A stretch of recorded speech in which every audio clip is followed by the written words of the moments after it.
আদা দেখো কত টাকা কেজি, প্রায় 100 ক্রোনা, 100 ক্রোনা কেজি।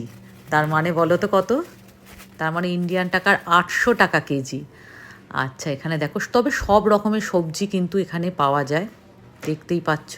ভীষণ তরতাজা, ভীষণ তরতাজা সবজি দেখি কোন কুমড়ো এখানে পাওয়া যায়। এটা কিন্তু কুমড়ো নিলাম, আর এই দেখো এখানে আমি নিচ্ছি এখানে তোমার নারকোলও আছে, লাগলে এখান থেকে ধনে নেবে, পাতা। হ্যাঁ। নারকোলও পাওয়া যাচ্ছে দেখো, 20 ক্রোনা করে।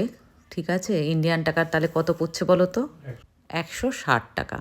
যাই হোক, দেখো প্রথমে যখন আমরা ভেজিটেবিলগুলো কিনছি সেগুলো কিন্তু এরকমভাবে আমাদের দামটা বের করে, মানে ওজন করে, কতটা ওজন, এইভাবে মেশিনে দেখো এই যে করছে, এরকমভাবে কত টাকা করে কেজি, কতটা নিচ্ছ, এরকমভাবে দিতে হবে। আর এই যে স্লিপটা আসছে, এই স্লিপটা এখানে লাগিয়ে দিতে হবে, তবে ওদের বিল করতে সুবিধা হবে।